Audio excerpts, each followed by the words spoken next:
పెట్టుకున్నారు. Per capita ఇన్కమ్కి ఎంత పెట్టుకున్నారంటే 45% మార్కులు పర్ క్యాపిటా ఇన్కమ్కి పెట్టుకున్నారు. అంటే ఏ రాష్ట్రం అయితే హైయెస్ట్ పర్ క్యాపిటా ఇన్కమ్ ఉంటుందో వాళ్ళకు 0, లోయెస్ట్ పర్ క్యాపిటా ఇన్కమ్ ఉన్న వాళ్ళకు 45 పడతాయి. ఇది అన్యాయము. మరి మాది హైయెస్ట్ పర్ క్యాపిటా ఇన్కమ్ ఉంది తెలంగాణ, ఆ 45%ను 30%కు తగ్గించండి అని ఒకటి చెప్పాం.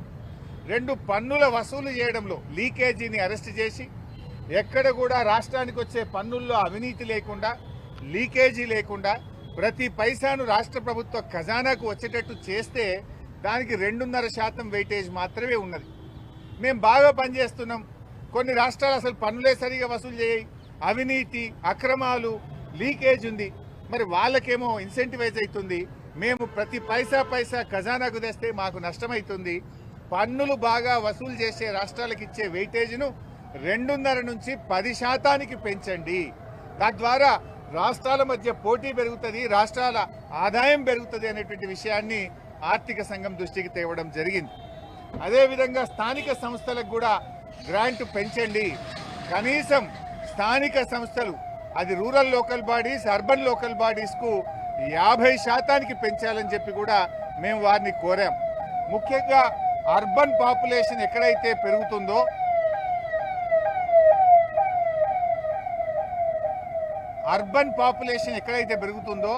ఆ రాష్ట్రాల గ్రాంట్స్ తగ్గుతూ ఉన్నాయి. తెలంగాణలో పట్టణీకరణ వేగంగా జరుగుతూ ఉంది కనుక తెలంగాణ లాంటి రాష్ట్రం నష్టపోకూడదు. అందువల్ల స్థానిక సంస్థలకు గ్రాంట్ 50% పెంచండి.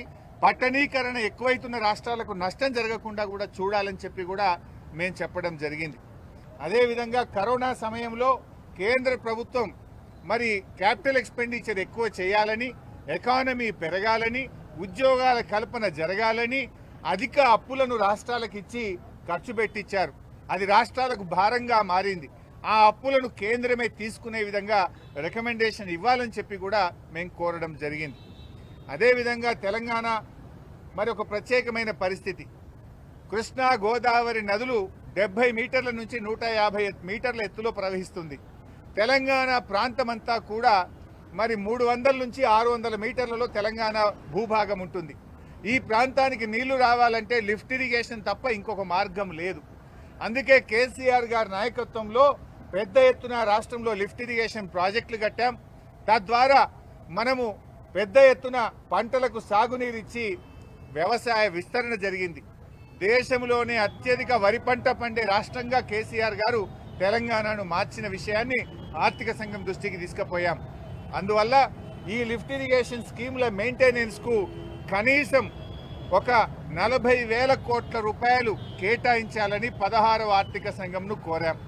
అదేవిధంగా పాలమూరు ఎత్తిపోతల పథకానికి జాతీయ ప్రాజెక్టు హోదా ఇవ్వాలని, పక్కన ఆంధ్రప్రదేశ్కి ఇచ్చారు, కర్ణాటకకి ఇచ్చారు, ఉత్తరప్రదేశ్కి ఇచ్చారు. తెలంగాణకు అన్యాయం చేస్తుంది కేంద్ర ప్రభుత్వం. పాలమూరు రంగారెడ్డికి జాతీయ హోదా ఇవ్వాలని కూడా బీఆర్ఎస్ పార్టీ పక్షాన కోరాం. మిషన్ భగీరథకు మరి ఇవాళ కేసీఆర్ గారు దేశంలో అన్ని రాష్ట్రాల కంటే ముందు ఇంటింటికి తాగునీరిచ్చే మిషన్ భగీరథను ప్రారంభించారు.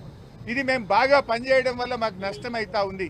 కేంద్ర ప్రభుత్వం హర్ ఘర్ జల్ కార్యక్రమం చేపడితే మీరు ముందే చేసుకున్నారు అని ₹1 ఇస్తలేరు.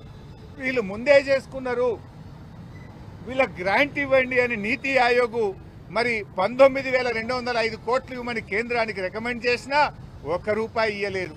15వ ఆర్థిక సంఘం వీళ్ళు ముందే చేసుకున్నారు, కనీసం మెయింటెనెన్స్ కన్నా 2,350 కోట్లు ఇవ్వండి అని చెప్తే ₹1 ఇవ్వలేదు. అంటే ఇలా మేము ముందు చేసుకున్నందుకు, మంచిగా పనిచేసినందుకు, మిషన్ భగీరథ ద్వారా ఇంటింటికి నీళ్లు ఇచ్చినందుకు కేంద్ర ప్రభుత్వం హర్ ఘర్ జల్లో పైసా ఇయ్యదు. 15వ ఆర్థిక సంఘం మెయింటెనెన్స్ కు 2,350 కోట్లు ఇవ్వమంటే పైసా ఇవ్వరు. నీతి ఆయోగ్ 19,205 కోట్లు ఇవ్వమంటే కేంద్రం పైసా ఇయ్యదు.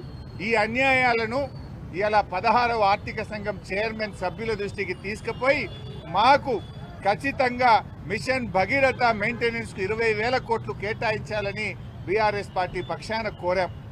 అదేవిధంగా ప్రభుత్వ ఆసుపత్రులతో ధీటుగా ప్రైవేట్ ఆసుపత్రులతో ధీటుగా ప్రభుత్వ ఆసుపత్రులు నిర్మించాలని తెలంగాణ రాష్ట్ర ప్రభుత్వం నిర్ణయించింది.